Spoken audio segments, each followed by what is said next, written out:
uma escola bíblica dominical. Hoje nós vamos continuar o nosso estudo sobre o profeta Ageu e falar um pouquinho mais sobre prioridades.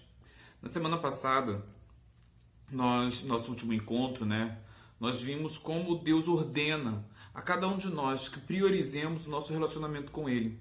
A reconstrução do templo na época de Ageu, representava a reconstrução da comunhão de Deus com o seu povo.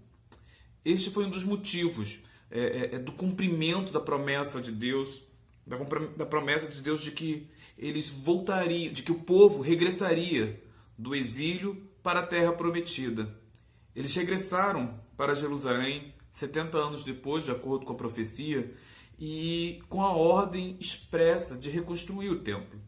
Foram dados a eles o aval do rei e até mesmo todos os recursos necessários para que a obra prosseguisse.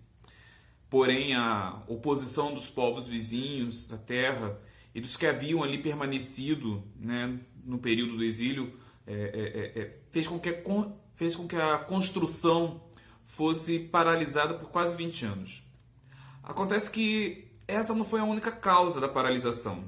A oposição daqueles povos vizinhos, daqueles povos que ali habitavam em Jerusalém na época. Outro fator interno pesou bastante.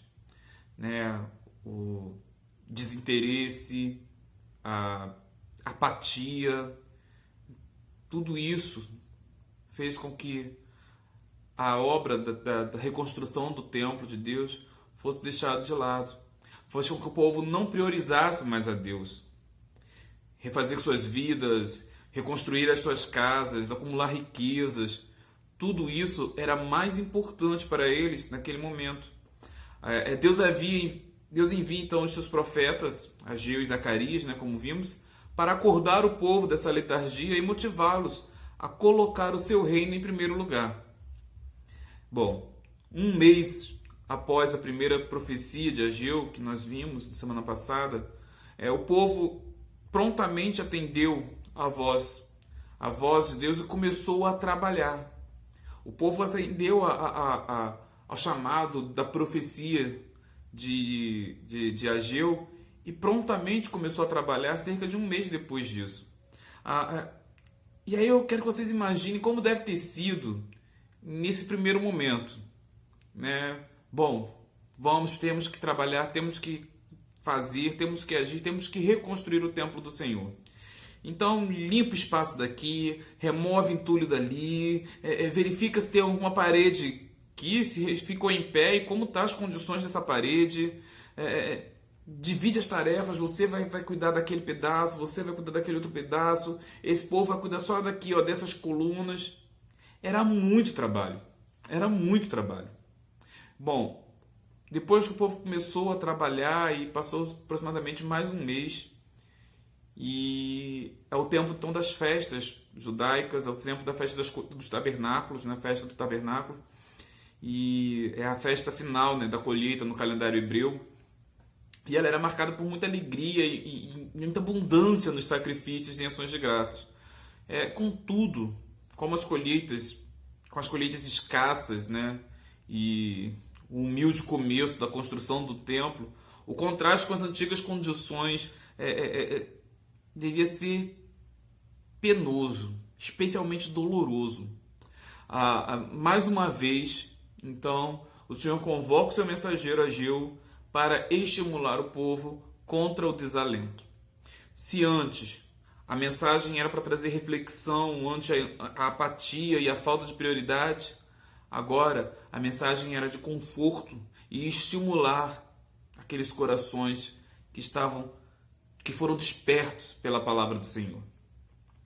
É essa nossa tema de hoje. É sobre essas últimas profecias de Ageu que nós vamos tratar hoje. E é muito importante, muito interessante que você entenda que a temática dessas profecias é uma temática de encorajamento. Não desanime quando o Senhor te chamar a priorizá-lo. Não desanime a priorizar o Senhor nas suas atividades, a priorizar o relacionamento com o Senhor na sua vida. Tenha coragem, não desanime, coragem. Pense que um misto de euforia com lamento estava no ar naquela época. Se de um lado os jovens se encheram de entusiasmo por reconstruir o templo caído, por outro, os anciãos que se lembravam do templo anterior devem ter falado muitas vezes saudosamente de como ele era esplendoroso. Alguns desses anciãos deviam ter participado da tentativa frustrada de reconstrução há 16 anos antes, da primeira chegada. E aquela desilusão fizeram com que eles se tornassem um pouco mais pessimistas com relação à obra agora, com relação ao futuro dessa obra. O novo templo, gente, jamais seria como o antigo. E eles não podiam nem pensar em cobrir o interior de ouro, como o primeiro era, coberto de ouro. Apesar do esforço, não se via muito progresso na construção. E a comparação era desfavorável do presente com o passado, que antes lhes trariam tanto que tiraram deles todo o estímulo. A profecia então é dirigida aos líderes do povo, como foi antes, como a primeira profecia. Zorobabel, o governador de Judá naquela época, e Josué, da linhagem do sumo sacerdote. Só que dessa vez era incluído também a todo o restante do povo, especificamente aos anciões, aos idosos, aos mais velhos, que presenciaram e estavam agora lamentando. Deus, que primeiro estabeleceu um contraste notável entre as edificações, da primeira e da segunda casa, agora oferecia ao povo a preparação espiritual para a execução das suas tarefas. O seu propósito em estabelecer a diferença não era o de desencorajá-los, não era mostrar para eles, olha, tá vendo? Essa casa aqui nunca vai ser igual a outra, essa casa aqui, essa casa aqui nunca vai chegar aos pés do esplendor que teve a outra casa. Não é para desencorajá-los que o Senhor falava isso, mas antes para fazê-los perceber a magnitude da sua obra, o tamanho da sua obra e a incapacidade que aquele povo tinha de realizá-la sozinho, com as próprias forças. Eles necessitavam de confiar na suficiência do Senhor. O Senhor, o próprio Deus, era a sua força. Novamente, a palavra de encorajamento, a palavra encorajadora de que a presença do Senhor seria constante, a constante porção lhes foi apresentada. Novamente, o Senhor fala com eles: eu sou convosco. Há um paralelo interessante entre a exortação de Ageu e as palavras de Jesus em Marcos 6,50, quando ele caminha em direção aos seus discípulos pelo mar. Jesus vai dizer: tende bom ânimo, sou eu, não temais. A presença pessoal do Senhor confere coragem, meu querido, confere determinação e a certeza de que Ele não permitirá que seu objetivo fracasse. Se o exílio aparentemente tinha anulado a aliança, agora o povo era certificado de que Deus ainda estava entre eles em espírito, como estivera durante todo o êxodo. O mesmo espírito habita no meio de vós. É isso que ele vai falar. O meu espírito habita no meio de vós. E esse verbo habitar, ou como nós falamos, habitou, como está na tradução, como está escrito ali, habitou, ele no hebraico, ele tem a indicação de uma ação contínua. Tá? Não é algo que ficou no passado, algo que acabou, habitou e pronto. Não, mas ela quer dizer que habitou e vai continuar habitando. Engloba tanto o passado como o presente. Deus estivera presente mesmo no desastre aparente e fazia sua presença ser notada em todo momento em que eles se arrependeram, em que eles se arrependiam. O Senhor é presente, o Senhor está convosco, o Senhor está com vocês. Era isso que a Ageu estava mostrando para eles. Olha, tá difícil, tá ruim, não é igual, mas o Senhor está contigo, Ele vai te dar a força, Ele vai te fortalecer, Ele vai fazer com que vocês continuem a obra. A promessa de Deus para os que se lamentavam de ver o presente, lembrando com dor do passado, era de que Ele causaria um abalo em céus e terra. Reinos e nações seriam abaladas, e que ele encheria aquele local que não tinha o mesmo esplendor como o outro de uma glória, da sua glória. Ele encheria aquele local de glória. É interessante que a habitação terrena do Deus infinito, né, se encheu de glória. O templo de Zorobabel tinha de se encher com a glória da presença do Filho de Deus encarnado. Meu querido, aquele templo que não tinha esplendor nenhum se comparado com o segundo, ele seria cheio, completamente cheio da glória do próprio Deus encarnado ali dentro, Jesus Cristo, quando esteve naquele templo. O Senhor prediz então que as nações serão abaladas, não redimidas, serão abaladas. Esse abalo foi preparativo da sua primeira vinda e se completará com o segundo aparecimento de Deus. Concordantemente, Deus encherá a sua casa, o templo futuro, com glória sem precedentes. A presença de Cristo emprestaria uma glória ao segundo templo que o primeiro templo jamais conheceu. Ele estabeleceu as bases para a paz espiritual de Jerusalém. Ele garante a paz do coração e da mente para os crentes agora. Mas finalmente ele proporcionará também a paz a todas as nações, porque ele é o príncipe da paz. Coragem, não desanime, não desanime. O Senhor é convosco para ajudar, para te dar forças, para fazer com que você prossiga nesse trabalho, nessa árdua tarefa de priorizá-lo. Árdua no sentido de ser difícil mesmo. Não é algo fácil. Assim como não foi fácil para aquelas pessoas verem aquele templo e verem o tamanho da construção que eles tinham pela frente, o tamanho da obra que eles tinham pela frente. Assim também é em nossas vidas, quando temos que priorizar o Senhor. É uma árdua tarefa, é muito trabalho, mas Ele nos garante que estará conosco, nos dando força, nos capacitando a todo momento de sua tarefa. Só que há uma outra prioridade também. Quando você coloca a prioridade no seu relacionamento com Deus, quando se relacionar com o Senhor, essa prioridade, Ele exige de nós santidade. Santidade é uma prioridade também. A quarta mensagem do profeta Ageu, ela foi dada 2 meses depois da anterior, dessa que nós acabamos de falar. Foi no 9º mês que as chuvas temporâneas, podiam ser esperadas para regarem as lavouras. Tendo já experimentado então a escassez e o desapontamento no período anterior, o povo devia estar especialmente preocupado com a produção para o ano seguinte. Durante seu anterior período de desobediência, foram castigados em assuntos temporais.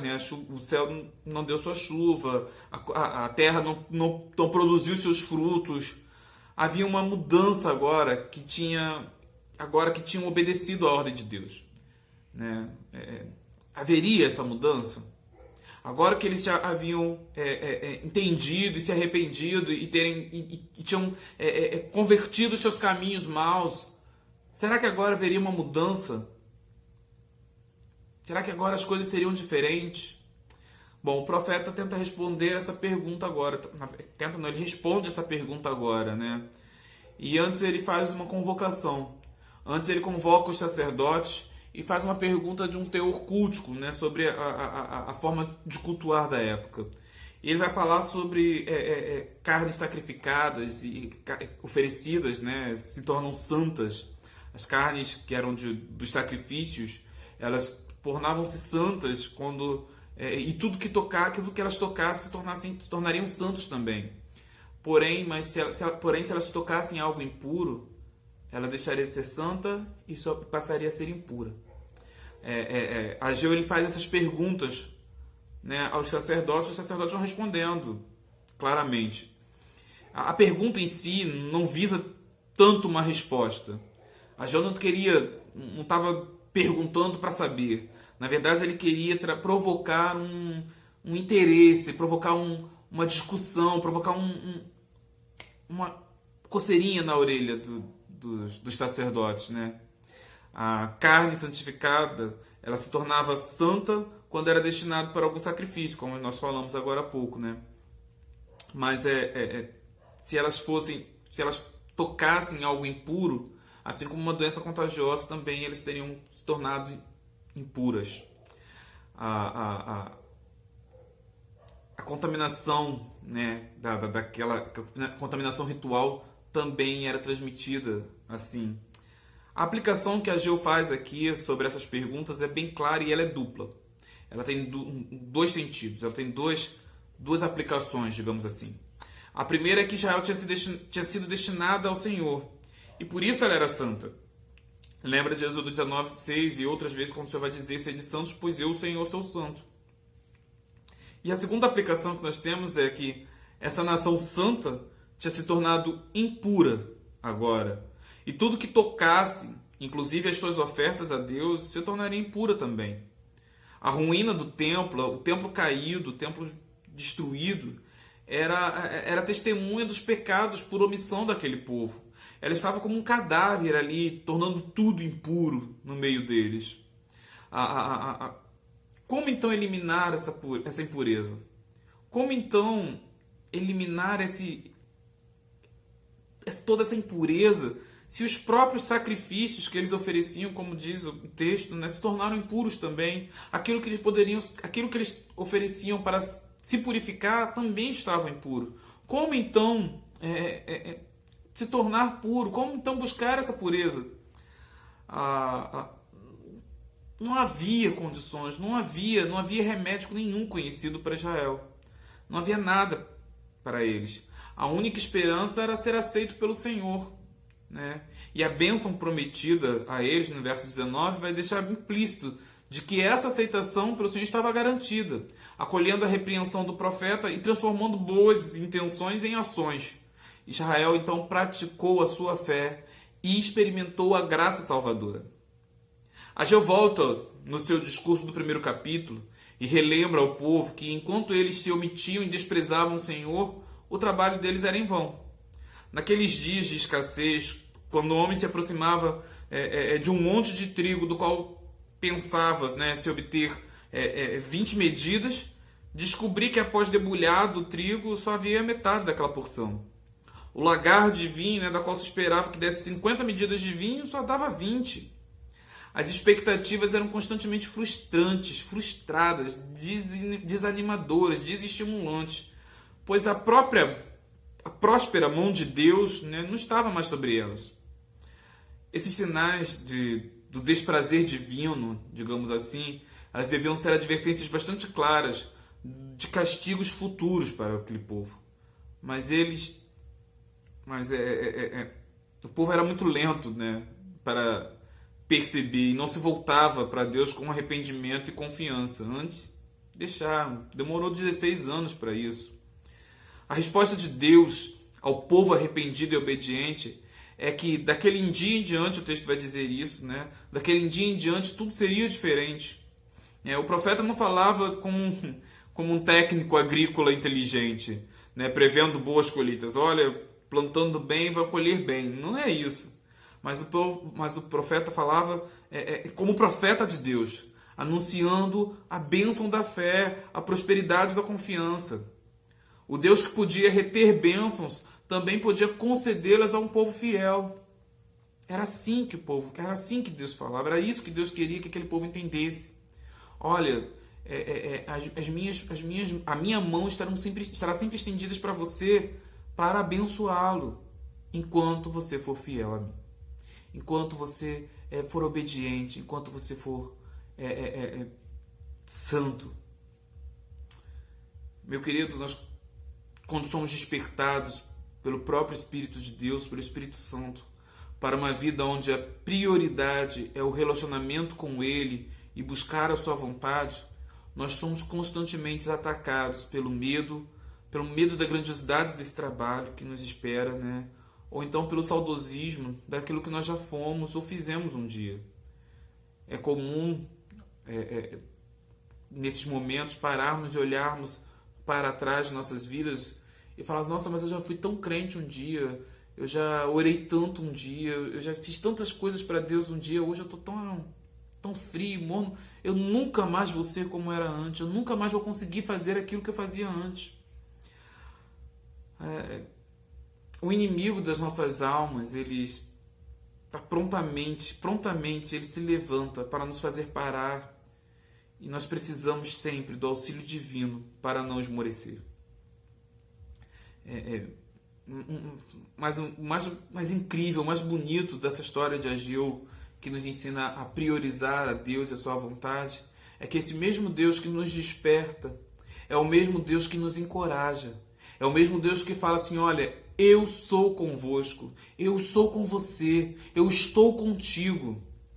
Aquele que nos levanta é o mesmo que diz para sermos fortes, pois Ele mesmo, o Senhor dos Exércitos, está conosco. E para estar conosco, Ele ofereceu o maior sacrifício pelos nossos pecados. Para estar conosco, Ele ofereceu o sacrifício maior, purificando de uma vez por todas as nossas vidas, para que Ele pudesse habitar em nós. Nós somos templo de Deus, como diz 1 Coríntios 3,16. Nós somos lugar de sua habitação. E nós não podemos esquecer nunca disso. Nós devemos viver de modo digno dessa vontade. A reconstrução desse templo foi dada lá na cruz, de Cristo, por Cristo Jesus, que nos fez a habitação do Espírito, a habitação do próprio Deus. Busquemos então priorizar o nosso relacionamento com Ele, priorizar os momentos de encontro com Ele. Mais uma vez eu vou falar para você, vou te relembrar que não é ser ativista religioso, não é ser frequente, como a gente costuma brincar, né, o rato de igreja que está sempre na igreja. Não é isso. Não é isso. Não é você deixar a sua família de lado e viver dentro da igreja. Não é você largar o seu marido, a sua esposa e se dedicar às reuniões da SAF, o PH e por aí vai, as outras sociedades internas. Um relacionamento com Deus é muito além do que atividades na igreja. Estar na igreja, celebrar junto com os nossos irmãos, estarmos juntos em comunhão, é consequência de algo que ninguém vê. É consequência de algo que nasce no seu coração. É consequência de um relacionamento íntimo, pessoal e verdadeiro com Deus. Essa foi a nossa tentativa de trazer para vocês uma reflexão sobre o livro de Ageu, prioridades nesse momento de tanta confusão que nós estamos vivendo. Na próxima semana nós estaremos iniciando já a segunda parte do nosso estudo sobre recomeçar e como aquele povo recomeçou na sua terra, né, devastada e tinha muito trabalho a fazer. Nós estamos recomeçando essa vida, desse novo normal que nos assusta. Vamos falar sobre Zacarias e vamos ver como qual o lugar do arrependimento nesse novo começo. Te aguardo então na próxima semana, no próximo domingo, para falarmos sobre essa outra prioridade, que é o arrependimento, já agora com o profeta Zacarias. Meu querido, graça e paz e que Deus te abençoe.